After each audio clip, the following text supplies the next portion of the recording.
में करो ना, सारा टेस्ट होता प्राइवेट में जा, सारी जांच प्राइवेट में करा, दवाई प्राइवेट में लिया, तो ये ड्रामा सरकार क्या बैठाए?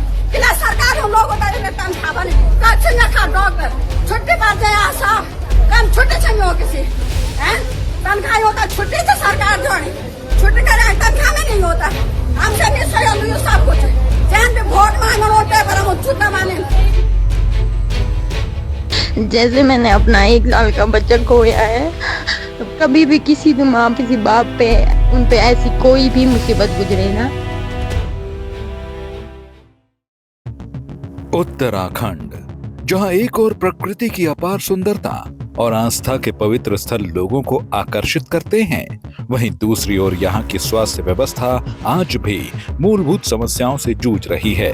खासकर ग्रामीण और पर्वतीय क्षेत्रों में स्थिति और भी चिंताजनक है। आज भी राज्य के दूरस्थ गांवों में प्राथमिक स्वास्थ्य केंद्र या तो बंद पड़े हैं या पर्याप्त स्टाफ और संसाधनों से वंचित हैं। कई जगहों पर इलाज के लिए मरीजों को 20-30 किलोमीटर तक पैदल चलना पड़ता है। 108 एम्बुलेंस सेवा तक कई गाँवों तक नहीं पहुँच पाती और आपात स्थिति में समय पर इलाज मिलना मानो एक सपने जैसा हो गया है। राज्य के बड़े अस्पतालों में भी डॉक्टरों की कमी, उपकरणों की अनुपलब्धता और लंबी लाइनें आम समस्या बन चुकी हैं। सरकार भले ही नई नई स्वास्थ्य योजनाओं की घोषणा करती है, लेकिन जब हम जमीनी स्तर पर देखते हैं तो हालात बहुत अलग नजर आते हैं। ग्रामीण और पर्वतीय क्षेत्रों में आज भी अस्पतालों की भारी कमी है। कई जगह न डॉक्टर हैं, न जरूरी दवाइयाँ। स्वास्थ्य केंद्रों की इमारतें हैं लेकिन सेवाएं नहीं। मरीजों को छोटी छोटी बीमारियों के लिए भी शहरों का रुख करना पड़ता है। आपात स्थिति में समय पर इलाज मिल पाना मुश्किल होता है। ऐसे में योजनाएं कागजों तक सीमित रह जाती हैं और आम जनता स्वास्थ्य सेवाओं के लिए संघर्ष करती रहती है। हाल ही में सोशल मीडिया पर वायरल हो रहे एक वीडियो ने एक बार फिर उत्तराखंड की स्वास्थ्य व्यवस्था की पोल खोल दी है। वीडियो रुद्रप्रयाग का बताया जा रहा है, जहां एक महिला को पहले अपने बेटे के इलाज के लिए कोटेश्वर अस्पताल पैदल जाना पड़ा, लेकिन वहां से उसे बिना इलाज के रुद्रप्रयाग जिला अस्पताल भेज दिया गया। जब वो रुद्रप्रयाग अस्पताल पहुंची तो वहां बताया गया कि डॉक्टर छुट्टी पर हैं, न तो दवाइयां उपलब्ध थी, न इलाज किया गया। हॉस्पिटल पर ताला लगा, हॉस्पिटल पर घोंसा लगा, सबसे पहले मैं उठ दो, अब कोई व्यवस्था नहीं मिला। जब हम हर चीज प्राइवेट में करो ना, सारा टेस्ट होता प्राइवेट में जा, सारी जांच प्राइवेट में करा, दवाई प्राइवेट में लिया, तो ये ड्रामा सरकार क्या बैठाए? किला सरकार हम लोग होता है तनख्वाह बने, कच्चे न खा डॉक्टर, छुट्टी पर जाए आशा, कम छुट्टी चाहिए हो किसी, तनख्वाह होता छुट्टी तो सरकार जोड़े, छुट्टी करे तनख्वाह में नहीं होता, हमसे नहीं सही हो सब कुछ, जैन पे वोट मांगना होता है पर हम जूता माने, मैं आम को बोलो, मैं सबसे पहले जूता मारता हूँ, जैन हम उस पर क्या वोट मांगने का गाँव का प्रधान से लेकर विधायक से लेकर मुख्यमंत्री से लेकर जो भी हम वोट मांगना होता है पर हम जूता माने ना, वोट बदला हम जूता माने, जब तक हमारी व्यवस्था नहीं दोगे, जब तक हमारी सुरक्षा नहीं दोगे, जब तक हमारे दुख तकलीफ नहीं दोगे, किला बनाने ना मुझसे प्रधान से लेकर कोई भी वोट क्या जाने ना, करोड़ों का अमूल्य वोट होता है, सारा तोता बोल दिया मन न धरना बैठा, मेरा मन खुद गौन साबला लाने मुझे तो तुम सारी व्यवस्था जा, या तो हॉस्पिटल पर ताला मारे तो भगाए होता, घर बैठा भी छिंजा जो तकलीफ आता छो, जब तक डॉक्टर में नामता है किला ड्रामा बनाए, हमेशा बनाए हर जगह का ये ड्रामा है। यह हालात किसी एक अस्पताल के नहीं बल्कि पूरे सिस्टम की असलियत है। उस महिला की तकलीफ सिर्फ शारीरिक नहीं थी, वो सिस्टम की बेरुखी से टूटी हुई थी। इलाज के लिए अस्पतालों के चक्कर काटना, डॉक्टर का छुट्टी पर होना, दवाइयों का न मिलना, ये सब उस पीड़ित माँ की मजबूरी नहीं, उसका आक्रोश बन गया। सवाल ये है कि क्या एक आम नागरिक को इलाज के लिए यूं दर दर भटकना पड़ेगा? सरकार कब तक सिर्फ घोषणाओं तक सीमित रहेगी? वहीं दूसरी ओर मामला चमोली जिले के चिड़ंगा गांव निवासी और जम्मू कश्मीर में तैनात सैनिक दिनेश चंद्र के लिए वह रात जिंदगी की सबसे दर्दनाक पल बन गई, जब उनके 1.5 साल के बेटे शुभांशु की तबीयत अचानक बिगड़ी। परिजन उसे ग्वालदम अस्पताल ले गए लेकिन वहां इलाज नहीं मिला। उसके बाद उसे बैजनाथ, बागेश्वर और फिर हल्द्वानी रेफर किया गया। 5 घंटे में 5 अस्पतालों ने सिर्फ रेफर किया, इलाज नहीं दिया।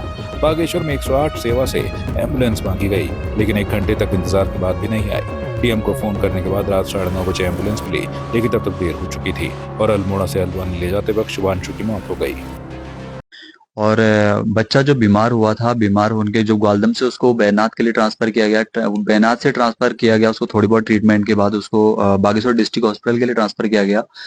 तो वहां पे जाने के बाद जैसे वो 6 बजे के समथिंग वो बागेश्वर डिस्ट्रिक्ट हॉस्पिटल में पहुंचा था, तो वहाँ पे उसका थोड़ी बहुत ट्रीटमेंट चला था, लेकिन वहाँ पे भी जब उन्होंने बताया कि ये बच्चा जो है सीरियस होता जा रहा है, तो इसको जो है हम अल्मोड़ा के लिए ट्रांसफर करते हैं, वहाँ इसका ट्रीटमेंट होगा आगे के लिए, क्योंकि ऑलरेडी 2 हॉस्पिटल पहले ट्रांसफर हो चुका था। तो वहाँ पे जो है जब 7 बजे के समथिंग, 7 नहीं बजे थे उस वक्त, जो है वहाँ पे आगे बच्चे को आगे के लिए रेफर किया गया। रेफर करने के बाद जो एम्बुलेंस के लिए वहाँ पे कॉल किया गया 7 बजे के समथिंग। तो एम्बुलेंस के जो वहाँ पे ड्राइवर जो भी है, वहाँ पे कर्मचारी, उन्होंने बताया कि अभी हम लोग 10 मिनट में आ रहे हैं, 15 मिनट में आ रहे हैं। तो ऐसे करते करते कम से कम 8 बज गए, वहाँ पे 1 घंटे का टाइम बीत गया था। तो 1 घंटे के टाइम में जब, क्योंकि मेरे तो घर वालों से बात हो रही थी कंटिन्यू, तो जब मैं उनसे पूछता हूँ कि इतना डिले क्यों हो गया, तो 1 घंटे का टाइम काफी हो गया और वो बच्चा तो सीरियस कंडीशन में, उसको तो मैं हॉस्पिटल में होना चाहिए, उसको ट्रीटमेंट की जरूरत है। तो मेरी वाइफ बोलती है कि उसको कॉल 108 सर्विस को कॉल किया हुआ है और वो बता रहे हैं कि हम अभी आ रहे हैं, आधे घंटे में आ रहे हैं, 10 मिनट में आ रहे हैं, 15 मिनट में आ रहे हैं। तो उनका यही रिप्लाई है। तो मुझे लगा शायद एक बार मुझे वहाँ पे जो डॉक्टर स्टाफ है उनसे बात करनी चाहिए। तो मैंने अपनी वाइफ को ये बोला कि आप एक बार जो डॉक्टर से बात कराइए। तो वो डॉक्टर थे वहाँ पे कोई इमरजेंसी में, डॉक्टर भूपेंद्र खटियाल कुछ नाम है उनका, ऐसी डॉक्टर भूपेंद्र खटियाल है। तो उनसे इनने मेरी बात कराई थी। तो मैंने उनको सबसे पहले तो जैसे एक डिसिप्लिन, क्योंकि हमें तो फौज में सबसे पहले डिसिप्लिन ही सिखाया जाता है। तो मैंने उनसे रिक्वेस्ट की, मैंने कहा नमस्ते सर, मैं ऐसे ऐसे यहाँ पे ड्यूटी हूँ, मेरा बच्चा वहाँ पे सीरियस कंडीशन में आया हुआ है। तो उसको सर पिछले 1 घंटे से एम्बुलेंस अब मिली नहीं है और वो बच्चा सीरियस कंडीशन में, हो सकता है वो आगे सर्वाइव ना कर पाए, है ना। तो जैसे जो भी हो सकता है, आप जो है एम्बुलेंस के लिए व्यवस्था कीजिए। तो डॉक्टर का कहना था कि एम्बुलेंस में जो है मेरा काम नहीं है एम्बुलेंस का। और फिर मैंने उनको बोला सर ओके, आपका काम नहीं है, लेकिन सर वहाँ पे एम्बुलेंस आई नहीं है, या तो फिर आप मुझे बता दीजिए कि मैं अपने बच्चे को सिविल एम्बुलेंस करके ले जाऊं, या फिर अपनी गाड़ी से जैसे भी अपने पैसे से एम्बुलेंस करके अपने बच्चे को आगे लेके जाऊं। तो डॉक्टर ने मुझसे कहा कि नहीं, नहीं, आप वहाँ पे जो है आपके इस केस को लेंगे नहीं, वहाँ पे कोई जो 108 सर्विस आएगी जो है वही लेके जाएगी। तो फिर मैं जब उनसे ऐसी रिक्वेस्ट करता हूँ, तो उनका एकदम से ये बात करने के बाद ये रिप्लाई रहता है कि तू यहाँ आ जा। सेम इसी लैंग्वेज में बात करते हैं कि तू यहाँ आ जा।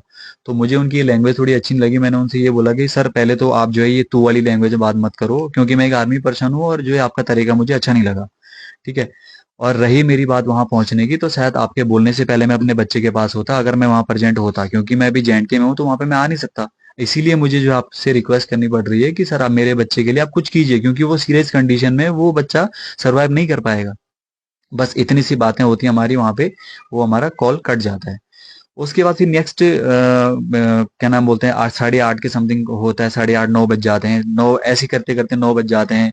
9 बजे फिर भैया जो है वहां से वो DM साहब, वहां पे जो DM सर हैं वहां के, आशीष कुमार, उनसे बात होती है। उनसे बात होने के बाद एम्बुलेंस के लिए बात होती है। तो उनसे 9 बजे के समथिंग बात होती है, 9:30 बजे के समथिंग वहां पे एम्बुलेंस आ जाती है। 9:30 बजे के समथिंग एम्बुलेंस आ जाती है। लेकिन उससे पहले उस हॉस्पिटल के स्टाफ के जो कोई नर्स हैं, वो मेरी वाइफ से आके बोलते हैं कि एक सिविल एम्बुलेंस है, आप इसमें लेके जा सकते हो, ये 4,500-5,000 रुपये लेके ये ले जा सकता है। तो हमने उनके लिए, इन लोगों ने मना कर दिया कि नहीं हम नहीं लेके जाएंगे करके। तो जब DM सर से बात होती है, आधे घंटे के बाद वहाँ पे एम्बुलेंस आ जाती है। जैसे मैंने अपना 1 साल का बच्चा खोया है, कभी भी किसी भी माँ पे, किसी माँ पे, किसी बाप पे ऐसी ऐसी ऐसी ऐसी वो गुजरे ना, उन पे ऐसी कोई भी मुसीबत गुजरे ना। मैं ये कहना चाहती हूँ कि जब हम अपने बच्चे को ग्वालदम से बैजनाथ से बागेश्वर हॉस्पिटल के लिए ले गए, तो वहां तक तो हम अच्छे से पहुंचे, हमारा बच्चा ठीक था। उसके बाद डॉक्टरों ने उसको एडमिट करा। एडमिट करने के बाद डॉक्टर उसको चेक करने के लिए आए, तो डॉक्टर ने बोला कि बच्चे की हालत बहुत सीरियस है, बच्चे की हालत बहुत सीरियस है, इसे जल्दी से जल्दी आगे आगे ले जाना चाहिए, इसका ट्रीटमेंट आगे ही होगा। तो आप 108 को कॉल करो और 108 को कॉल करने के बाद इसको जल्दी से जल्दी आप आगे के लिए ले जाओ।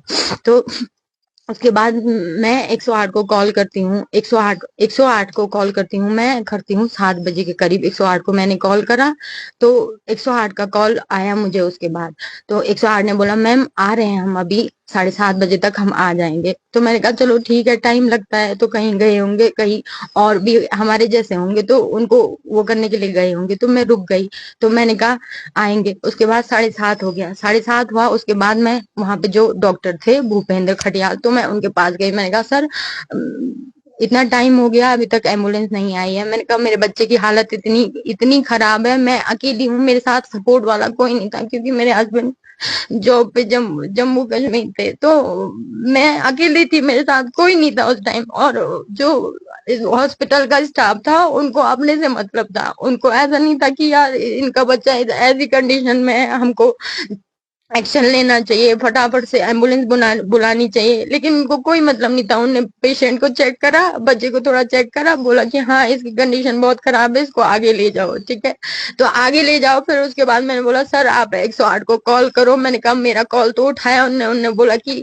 आधे घंटे में आ जाएगी 108, लेकिन नहीं आई उसके बाद।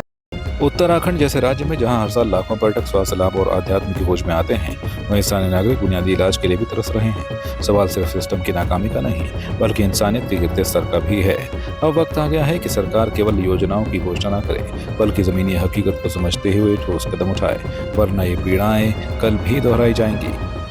ब्यूरो रिपोर्ट, संवाद 365। आपकी इस पर क्या राय है, हमें कमेंट कर जरूर बताएं। इसके साथ ही आप हमारे YouTube चैनल को सब्सक्राइब कीजिए। आप हमें Facebook, Instagram, Twitter पर फॉलो भी कर सकते हैं और संवाद 365 के साथ एक क्लिक में जुड़ने के लिए डाउनलोड कीजिए संवाद 365 ऐप।